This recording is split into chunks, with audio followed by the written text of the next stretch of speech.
All right, everybody, welcome to the finale of challenge number 11, I believe. We're the robots. We are playing an Imps challenge, and look at our scorecard. We cannot be more proud of having all plus scores. Even this one, if you never saw this week, this board might look like a disaster. We're in three spades, making six, but in reality, it doesn't look like we have done anything different on this hand. It's the only thing that might look super questionable to you guys, but everything I think we're having a relatively close match. I would be shocked if this was a blowout for either side. But I guess we'll find that out in a few short minutes here as we continue this last two boards of this tournament. Right hand opponent started with one club. We have only one bid with this hand. We're going to overcall a diamond. Some of you might have thought about maybe a stretching to bid a no trump. That is when we're opening the bidding. And in fact, if it went pass to me, I would open this bid or no trump 100% of the time, right? No question about it. This is what I consider a good 14, and I'd put that right in my range. As an overcaller, though, we want to be more disciplined. That overcall range is 15 to 18. It should be a solid 15 to 18. So here, just going to bid a diamond. I'm going to see what partner does. Oh, wow. What a boring hand. We're just going to play one diamond? Yuck. Here, I mean, we're in a good spot. We like this.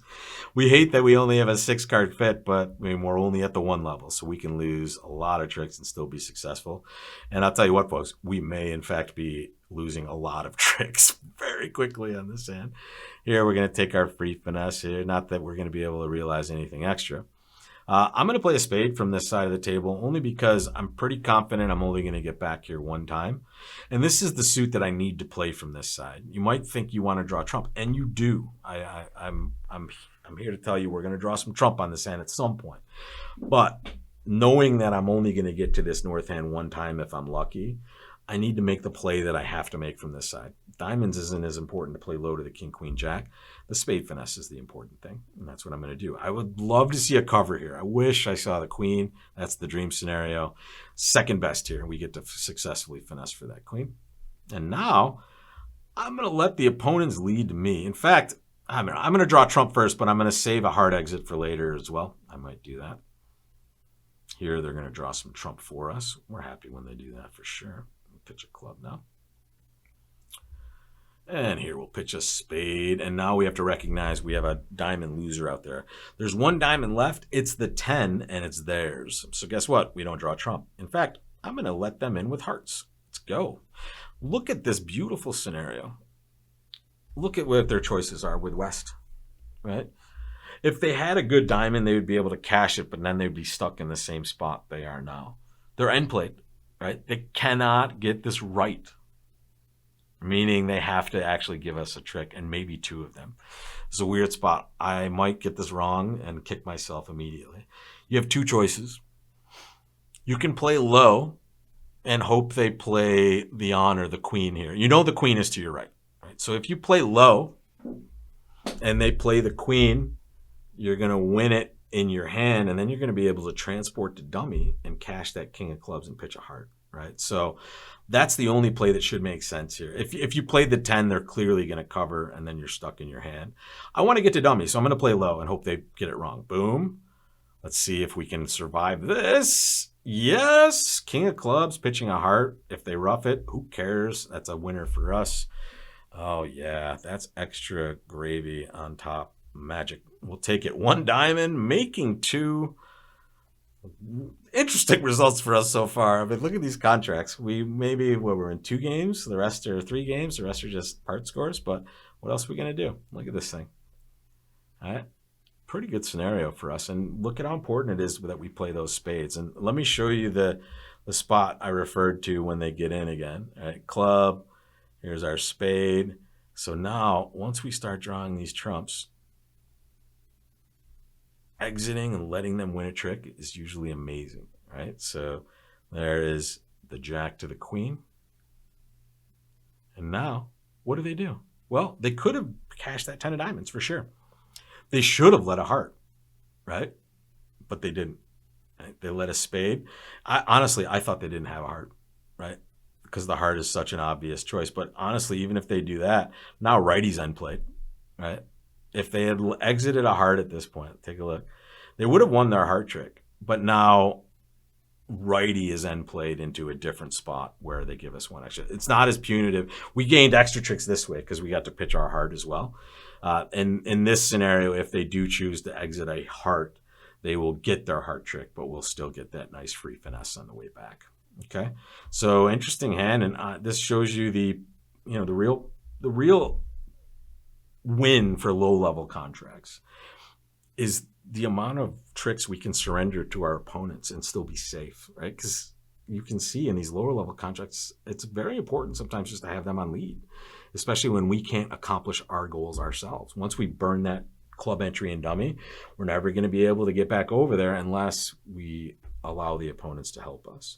So many of you get in the habit of just cashing your winners, right? Which honestly sometimes can be right, but rarely in these circumstances when you're safe with a trump suit on the side and you need help as far as them leading other suits for you, right? So don't be worried about giving away tricks, especially in those low-level contracts. All right, we're here, guys. We're at our last chance to excel, and it is board 10. Righty's open to diamond. Make your bid, folks. What are you doing? This is the reverse scenario of what we saw earlier. Earlier, we saw like an ugly 6-card club suit headed by the jack, but we had a good hand. Here, we just have a good hand and an even better suit, so no reason to do anything. You don't want to double here because you only have 2 hearts, right? So you'd love to bring spades into the conversation. You just can't do it on this hand. And here, we bid 2 clubs. Our partner raised us. They're bidding some hearts. I don't know. Let's compete here. Ooh, I think maybe competing might have been. I think I made a bad competitive bid, but I might come out smelling like a rose here unless my partner punishes me for this. Now in hindsight, after kind of you saw I didn't think there, guys. I didn't think at all. I just sat here for a second and made a very fast choice to bid 4 clubs without discussing it with you or thinking in my own stupid head here. So 4 clubs is probably bad. Because my hand isn't that good, guys. My hand isn't that good. My king of hearts might be terrible. I like the shape of my hand for sure, but I might have just pushed them into a game as well. So I'm hating myself right now. Let's hope we're coming out okay. All right, so we don't mind when partner rips 4 hearts, so we'll hope we're doing okay here. This is bad. No. Look at that diamond suit. Oh no. I'm gonna cry. Yeah, we're in trouble. We're in trouble. Let's try to tap that dummy and hope it makes it. Okay, great. All right, let's hope partner has something in diamonds. Maybe, I don't know. We're in trouble here. If we just passed. Oh my god, this is so brutal. I wish I was playing match points because this would just be one board. This might kill us for the entire thing. If this is a close match, which we assumed it was, this might put the robot over the top and give us a loss. Oh no. Diamond hook. Ace of diamonds, pitching a loser. Ooh, no. Ace of diamonds just ending. Okay. So we will hope this won't kill us. I hope we built up enough in the bank before this happened to get us over the edge.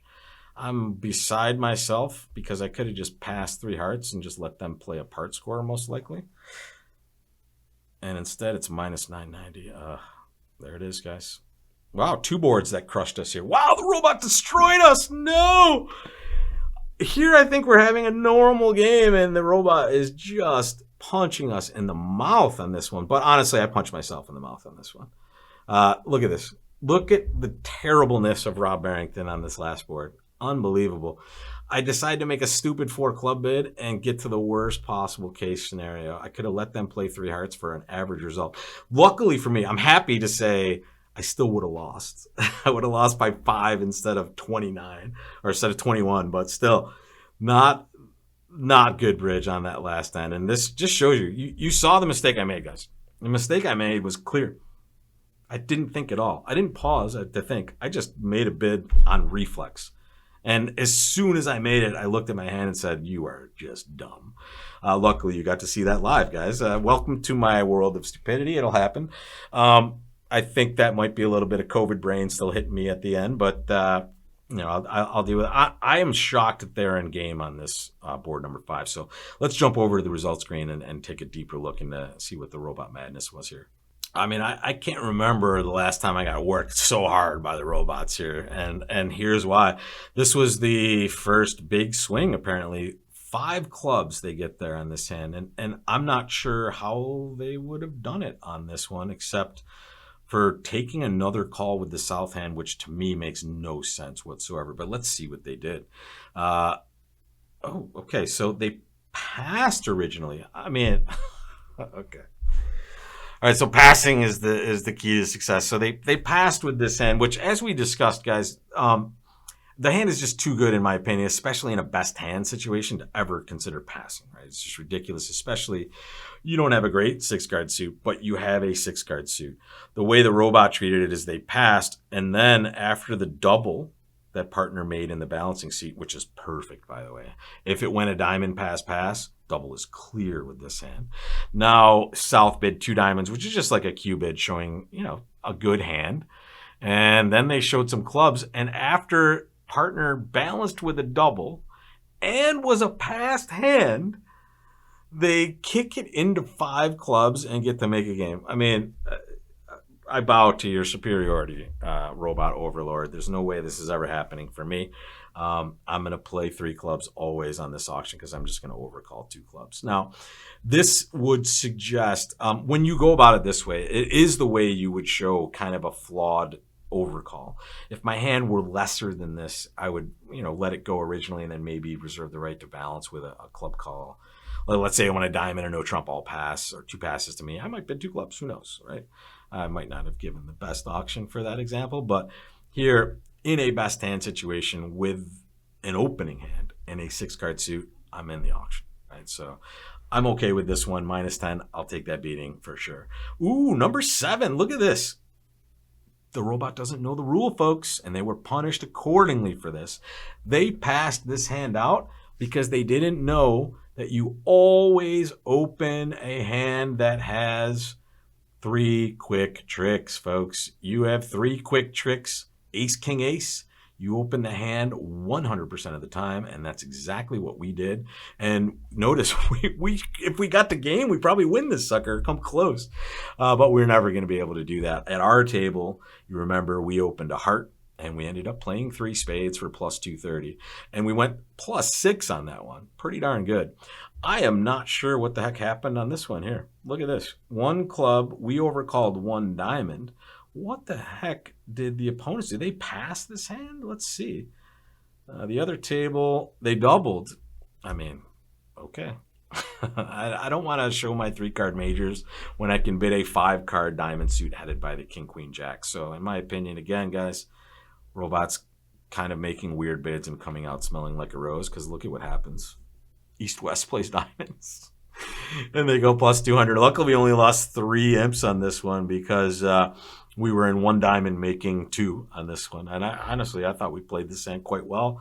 I was assuming we were going plus on this, but we can't predict the robot's going to double with this hand rather than overcall their king, queen, jack, 5th of diamonds. I mean, double might be right sometimes, but for my money, that's it. And we already talked about board 10. Shame. I can't, you know what? Thank you for, oh no, they do. I was going to say thank you, robot, for not allowing me to show this hand, but no, there they go. They're punching me in the face again. Just so bad by me. I'm embarrassed to even, I should have deleted this and done it over again, but I can't do it. I have to show you all of my victories and my failures, and here is a colossal failure on my part.